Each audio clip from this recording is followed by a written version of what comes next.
DraftKings Sportsbook is the best place to bet touchdowns. I have teamed up with DraftKings to bring you all your favorite ways to bet touchdowns as we start to wrap up this NFL season. New customers can turn $5 into $300 if your bet wins. Paid in bonus bets, the crown is yours.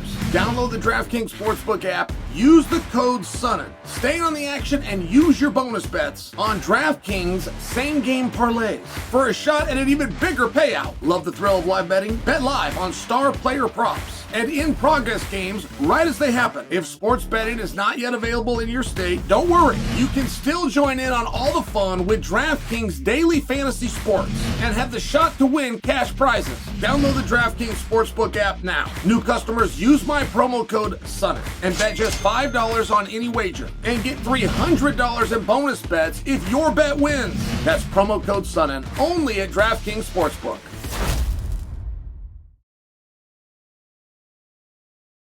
I want you guys to answer this question. I got stumped. I'm never stumped. I will literally tell my partner, Ryan, sometimes, just to impress him with my brilliance, I go, throw me a subject, any subject.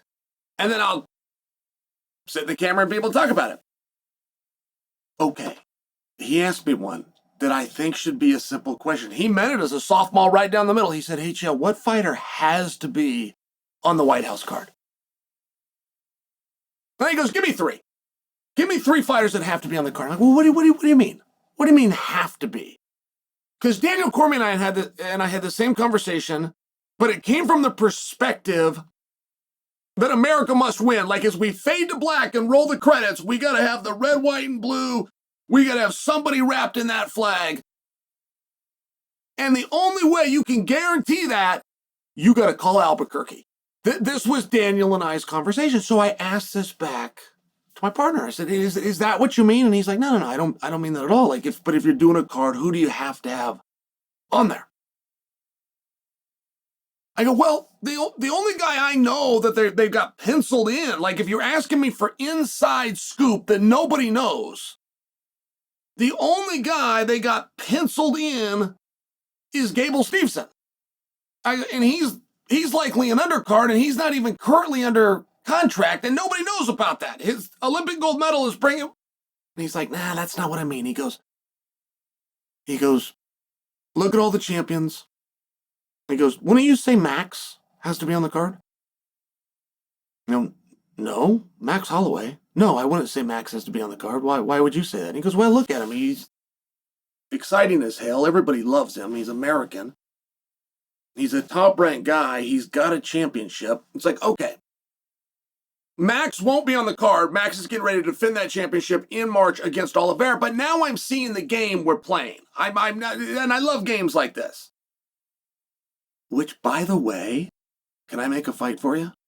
I get that the dates don't line up. Because, see, one of the guys that I would say is going to be on the card, right? I'd be very confident that Colby is going to be on the card. I'd be very confident that Michael Chandler is going to be on the card. I don't believe that this breakup of Conor and Chandler is meant as a punishment in the least to Chandler. You got to look at your dates on this. Dana comes out on a Monday and calls that fight off.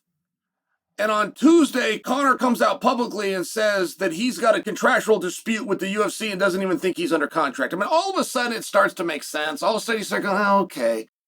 Right? I mean, this guy's getting his pants put on. Everybody forgets over time who's who. Is that what that's about? But if it is, I can just tell you, per policy, Chandler would not be punished. So, okay. Ryan says you have to put Max on the card.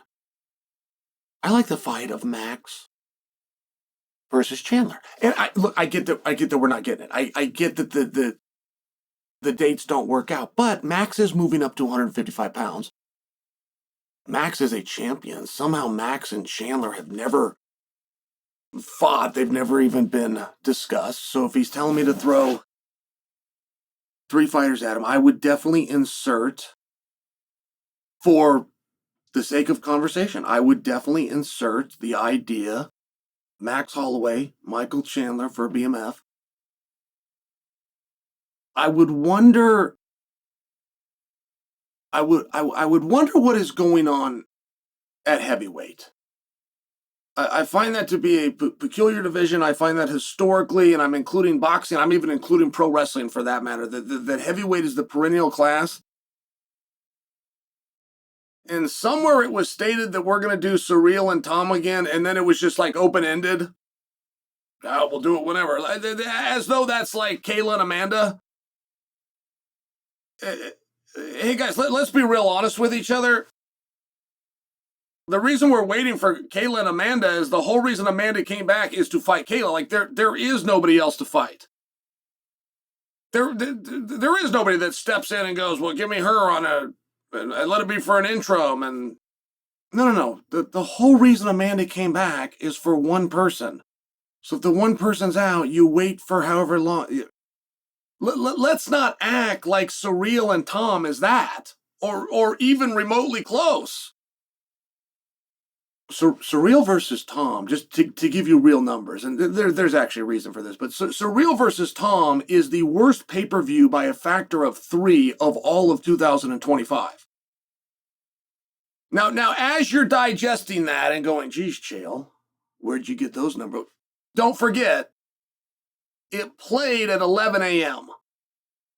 So yes, I am giving you inside information. It was the worst pay-per-view by a factor of 3. The next worst pay-per-view, it was 3 times worse, but it played at 11 a.m. There's a little bit more to it, but my point doesn't change. Nobody asked for that fight the first time, and nobody's demanding that fight a second time. Like, we can definitely go in a different direction should we choose. It's not as though Surreal's going to do anything right? Like, that's just not in him. It's just not in him. But it does beg the question, is Jon coming back? Like, when I get asked the question, who has to fight on the White House card, I said, wait. In what realm are we talking? Like who is just the most American? Because I got to just tell you, historically, it really doesn't play out that way. It really doesn't, right? I mean, you got the 4 big ones. You got UFC 100, 200, 300, and Sphere. Those are the big ones.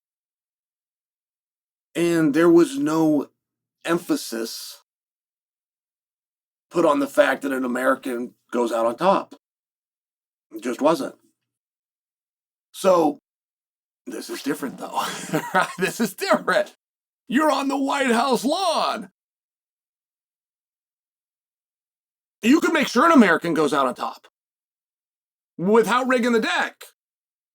You could just put 2 Americans against each other in the main event. The problem solved. But I don't know that that's likely to happen, right? It's a very tough question. And I've already revealed some inside scoop for you guys. The only fighter that's penciled in right now is Gable Steveson, and you did not know that. And that is likely an undercard. So if he's training for the fight, why not put his training partner? Why not put Jon on the card? Right? I mean, it's one of these things. Well, if you're going to put Jon on the card, who are you going to put him against? Alex Pierre put out on Instagram 4 days ago a stack of tires, and one of them says Jon Jones on it, right? You're supposed to look at Pierre in the photo, and then you're supposed to look behind the photo. And then you're supposed to care about Pierre without asking about this Tracy Cortez girl, and that whole thing was just weird from the jump. But the tire said Jon Jones. What are we supposed to make of that?